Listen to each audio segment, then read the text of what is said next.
My wife loves me. It's my birthday today. She asked me what I wanted, so I told her. I said I wanted a 10.5-inch 450 upper. And I gave her two options. I gave her Bear Creek and I gave her KM Tactical.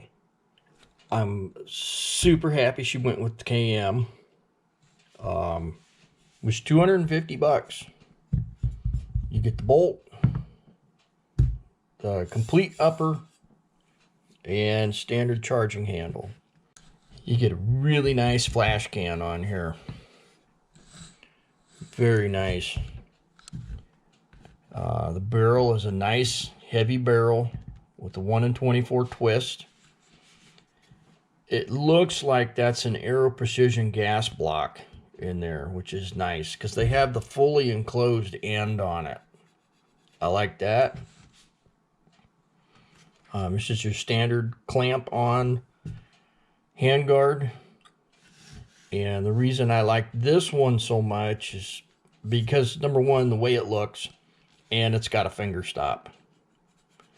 That's kind of important. There's going to be a lot of fire coming out of the end of this thing because a 450 shell is a big shell, and not all of the powder is going to get burned.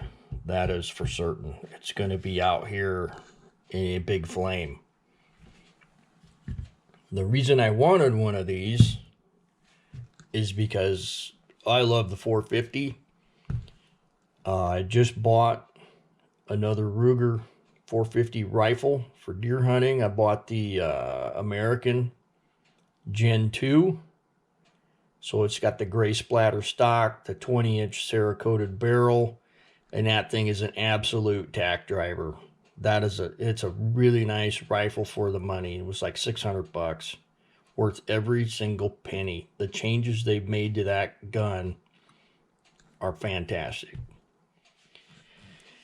I have a 18-inch Bear Creek 450 AR, a complete one that I had put together, and that thing is a very, very good shooter too. I just like the 450. But the primary reason is Palmetto State had these pistol lowers on sale for $140. This is the exact same pistol lower as my 5.56 pistol. Exact same stock, everything. It's the same. It came with a mil-spec trigger. The first thing I did, I didn't even try it. I ripped that mil-spec trigger out. I had an extra Rave 140 laying around, and I put it in here. And I'm going to swap out the charging handle. And I'm going to clean this thing. As you can see in there, I don't know what you can see for sure, but it is dirty. They did test fire it, which is a good thing. Looks like the feed ramp is pretty decent. I don't see any issues with that. And it appears to be polished. It's shiny. Looks like the chamber's polished too. I don't know what kind of barrel that is, what brand, but it appears to be made very well. We're going to find out. I'm going to put this thing together.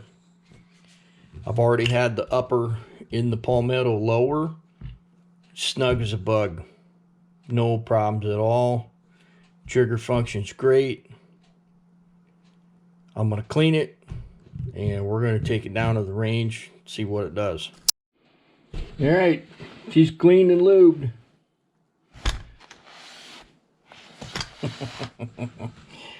I'm ready to go play. I'm using my TAC 6 bag, which is, as you can see, it is the perfect size for these 10.5-inch pistol ARs. And it's the perfect size for my GSG 16. And it's a very short bag. I like this bag a lot. I wish it had better pouches for the magazines. I wish those were better.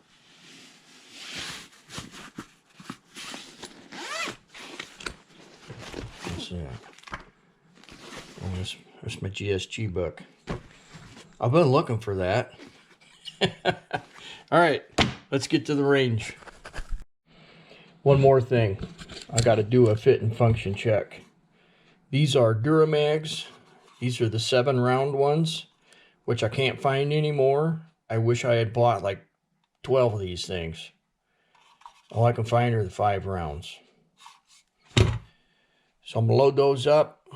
One with Remington 260 grain. These are slow. And Fleet Farm had these for like 25 bucks a box. That was just ridiculous. So I bought a bunch of these. And these are the ones I used to hunt deer. Hornady Black, 250 grain. Everybody knows about these. We'll make sure that the mags sit in here and stay in here. And especially with when they have loaded ammo. And then I'm going to cycle the mag. And then we're going to go play. Alright, this is a function test with the K&M 450 Bushmaster 10.5 inch upper. Remington UMC 260 grain and Hornady Black 250 grain FTX. I think there's something wrong with this mag. When I did a function test at home, it was hanging up on the second shell. That one worked flawlessly. This is the one I took deer hunting last year, and I had that malfunction on the second shell. I think it's because of the mag. Because I've never had a hang up in that rifle, ever. In any of them. Alright. We're going to do the Remingtons first. I don't have any sights on this because I want to make sure that this thing works first. And then I got to pick an optic. So I'm going to be just plugging away into that big tree down there. That big old cottonwood that just keeps getting hammered year after year. One of these years it's going to fall over. And that's the whole intended purpose. That's what cottonwood is good for.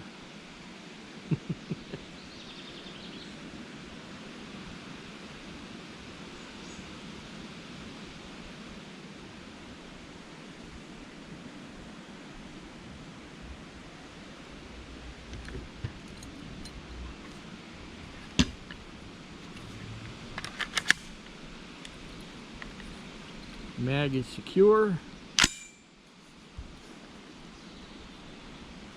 I'm just going to look down the bore.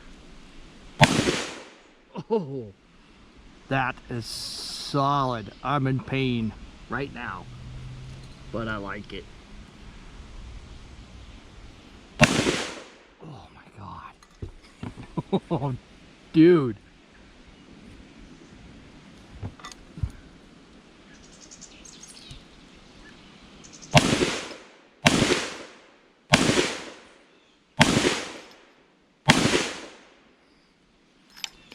Lock back, yes. All right, Remingtons work well. You think I can hit a plate? I'm not sure if I could. I'm gonna try though. We'll give it a whirl. No sights, nothing. Oh my God. I'm gonna have a bruise. My shoulder's killing me. Flash can's still tight. Let's see if I can hit that 6-inch plate at 25. That looked high. close. Not even close. The weeds in front of me, good 12 feet in front of me, are blowing around. So the blast can is doing its job.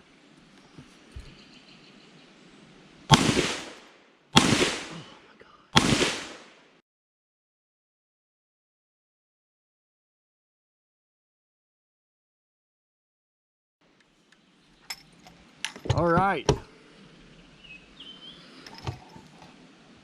Bolts open. All right, K&M. Functions good.